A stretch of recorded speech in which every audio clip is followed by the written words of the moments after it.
In May of 2020, FreightWaves Live is headed back to the largest freight market in the Southeast, Atlanta, Georgia. Join FreightWaves for our best event yet, featuring captivating keynote speakers and rapid-fire demos of technology that is sure to take our industry to the next level. This is your opportunity to interact with some of the most innovative leaders as we mark a new decade in transportation. See you in Atlanta May 5th and 6th.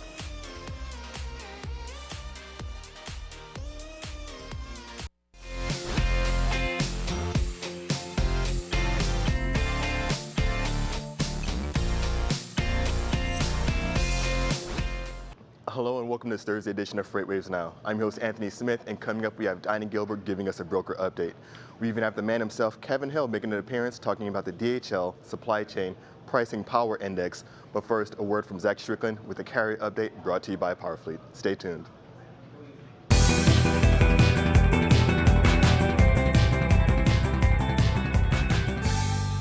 And welcome to your carrier update presented by PowerFleet. So happy Thursday, everybody. Hopefully everybody's have a great week so far. Thursday's a big day for freight, so let's dive right into it and see where our outbound tender rejection index is for the country. 7.52, still slightly horizontal, but down about 8 basis points day over day. We were about 7.6 yesterday. Today, 7.52%. Not the decline that we're expecting in January, but it's still holding on a little bit. But it's still, pretty well under last year's levels. So we haven't necessarily surpassed early 2019 yet in terms of capacity overall. But let's look at where things are tight and where things are loose in the country right now. The weighted rejection index behind me. So anything in dark blue means that we are having an increasing amount of weighted tender rejection. So a weighted rejection index is a combination of market share and tender rejection weekly change. So anything in dark blue means that you are having an increasing amount of tender rejections on the weighted side. So it's going to be at weighted versus the rest of the country.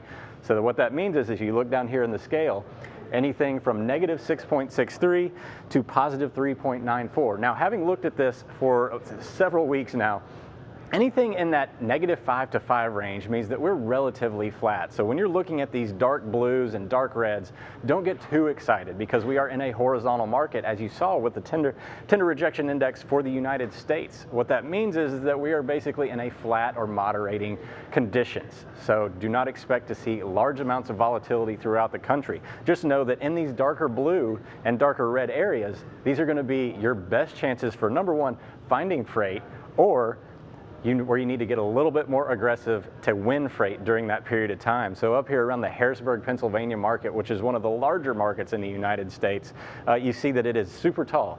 That's because there's a lot of volume in the Harrisburg market, one of the biggest in the country, in the top 5 generally. But it's also dark red. That means that the weighted rejection index has come down significantly over the last week. Now, has it dropped off the cliff? No, it has not, because it can only be as far down as negative 6.63. Again, not significant. It's going to be a relatively flat market, so don't expect to just drop your pants there to win freight, but do expect that you will need to be a little bit more aggressive to win freight and find loads out of this market versus this time last week. So where are some of these markets that we can expect to actually win a little bit more freight if we do keep our rates a little bit higher? That's going to be the Indianapolis market, Charlotte down here. Up here in the Pacific Northwest is going to be, a little bit more, not Seattle and Portland. These are not the greatest markets, but up here, and I'm going to dive into those here in a minute, just a little bit, up here in Northern California too. So the West Coast showing a little bit more stable conditions. If you're looking to find freight and you are operating in these areas, you should have a little bit better chance at winning loads if you keep your rates flat, and also are heading in there looking for loads week over week. So pulling up, this is our weighted rejection index list. So we've got Fargo, North Dakota, Pendleton, Oregon, Stockton, California, Salt Lake City, Twin Falls, a lot of West Coast, Pacific Northwest markets up here. And I pulled up a few of those over here. Now I've got Pendleton, Oregon, Twin Falls, Idaho, all showing increasing rejection rates day over day. You see these spikes over here. You've got 49%, and I've got the reefer outbound tender rejection rates pulled up because this is a very reefer heavy part of the country. So potatoes and onions definitely flowing out of this sector of the country right now. So if you're a reefer carrier, make sure that you're checking out the Pacific Northwest right now. The next up we have, this will be the Stockton, California. So you remember it was dark blue on the map. Doesn't mean the market's blowing up, but I've pulled up the significant areas of tender rejection. So the mid-haul lanes specifically, 18.45%. So these are going to be loads moving between about 250 to 450 miles. That does include the Los Angeles market. So if you are operating in this heavy backhaul area, make sure that you're looking for any southbound freight out of Stockton right now, because LA is one of the biggest destination points for that market.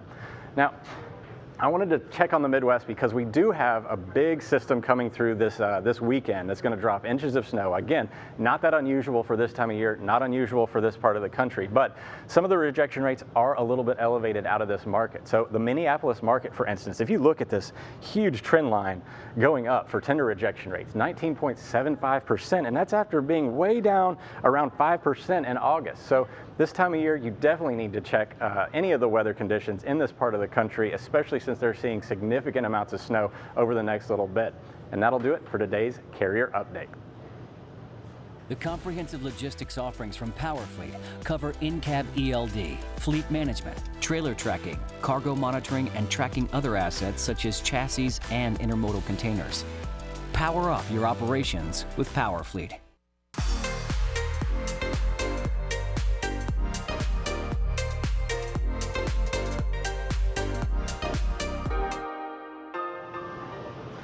Thank you for joining us for our broker update today. We're going to take a dive in and look at our Weighted Rejection Index. It's a new index that came out a few months ago, and it's a great place to start your day off. I brought it up here on the right, and basically what our Weighted Rejection Rate Index is we take our outbound tender market share and we multiply that times the weekly change in our outbound tender rejection rate. And what we're looking for here is we're looking for the markets. It really gives us an idea of what the larger markets are moving with the rates, whether they're moving up or down on rates, and which that's really important with our carriers because they're looking for the areas to send their trucks to where they can get the best rates for their loads out for their outbound loads. And of course, being a broker, we want to know where the carriers want to go because when we find these lanes and it can match up with them, we can get a better rate from these carriers. So know where the carriers want to go and book lanes for them and get a better rate, so which can increase your margins. So as we look at here, we have it listed out here on my right here. Now we have Fargo, North Dakota as our #1 market, but Fargo is a very small market, but it has a very, very high tender rejection rate change right now for the week, so that's boosted up to #1. But as we look through here, we see Pendleton, Oregon, Stockton, California, Salt Lake City. We see a lot of these larger markets that we see an upward movement in tender rejection rate, so therefore that's telling us that the spot market rates are also moving upward in those markets, which is very important for us to know, especially in January when a lot of the markets right now are seeing a downward slope for the rates right now. So I just want to kind of just jump in here and look at the first one here. We can just go click on the map and it'll bring up Salt Lake City. And we can see here Salt Lake City, we see over the past 3 or 4 days a jump from a -11 up to 4.46 for the WRI for Salt Lake City, which tells us there's a lot of upward movement going on in this market, which means I want to investigate this market a little bit deeper now. So jumping into Salt Lake City, I see I brought up here in our blue are our volumes, and they've gone up slightly to 151 index points. But what I'm looking for is what's been going on with the tender rejection rates. What is causing this drive to make it be so high on our WRI index? And so here I see our drive-in tender rejection rates have sloped up slightly to about 11%, but our reefer tender rejection rates, even though they've come down a little bit, they're still at 32.11%, which tells me that there's a lot of upward pressure on our rates for both drive-in and reefer in this market. Jumping back to our WRI index, we want to look and find, going down, find another market. Here also listed in this index is the Pendleton market. So why is the Pendleton market on this index? Well, let's go in again, look at our volumes and both our drive-in and tender rejection rates. So here again, we have our reefer tender rejection rates. They've sloped up quite a bit. They're up to almost 41%. And our drive-in tender rejection rates are around 8.85%, which 8.85% is just above our contracted rates. But what's really driving this market to put it so high is our reefer tender rejection rates that are at 40%. So again, we see the upward movement. If I'm a broker, I probably want to jump in this market right now and start trying to find outbound reefer freight from this market. Boost my bids up, try to make the higher margins. One last market I want to look at too is the Indianapolis market. Again, we want to look and we see the increase in volumes up to 210 index points. And again, what is driving this market to be on this map? We step back and look at our drive-in tender rejection rates, 7.67%, which is still relatively low, but our reefer has jumped up to almost 14%. Now, Indianapolis is a pretty large market for the Midwest, so having a 14% tender rejection rate in this market is pretty large, but look at the increase, and that's what we want to see. As we see these numbers climbing, that tells us that the rates are moving in an upward direction. Again, this is the middle of January, so most of your markets are actually going down. But here we want to find the markets that are increasing, so this is a great tool to use. So check out our WRI index. Voices from every corner of the supply chain concerning all modes of transportation. From the world's largest logistics podcast network, this is what the freight tech revolution sounds like. Freightcast presented by FreightWaves. Subscribe now wherever you get your podcasts.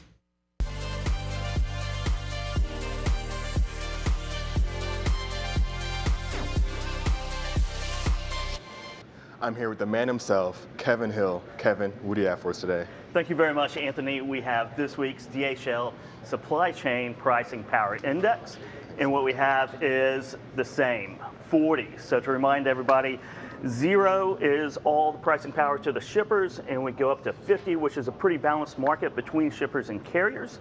And then over here, 100 means that carriers have all the power. Right. And we've been in the shipper territory for months now, and we'll probably continue for months. But what we have here is 40. We had 40 last week. We had all through the peak holiday season, coming up from 15 to 40 over 6 or 7 weeks. But relatively stable. So outbound tender rejection rates are about the same, around 7%. They've fallen down from December, but they were pretty flat this week. Volumes are about where they were in 2019. Right. As we go through this week, they were up maybe 50 basis points. So conditions are about the same. The only worrisome thing right now is Target reported their earnings this week. Okay. Very disappointing. They were guiding for about 4 to 5% year-over-year growth in sales. It turned out to be about 1%, Okay. which was a big miss. And they blamed it all on electronics, but mostly on toys. Toys.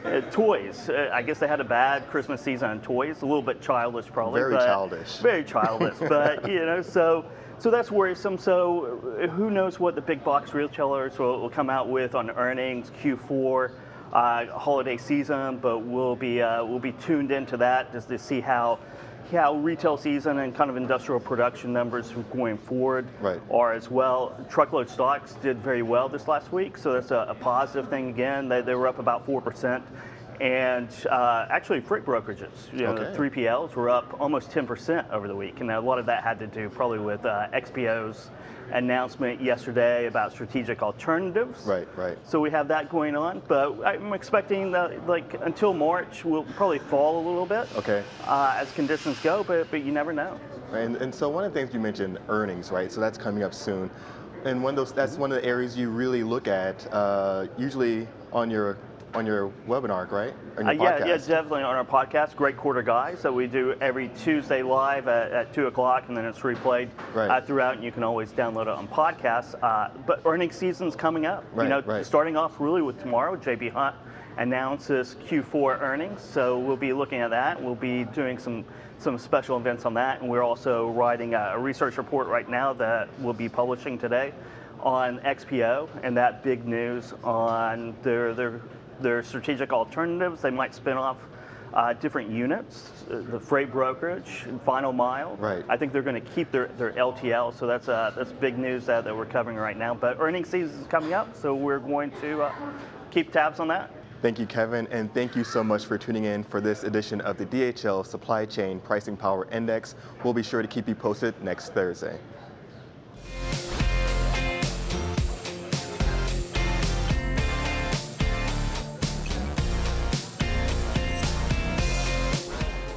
And that's going to do it for this Thursday edition of FreightWaves Now. Thank you so much for tuning in. We're always posting content around the clock, so check us out on all your favorite social media platforms.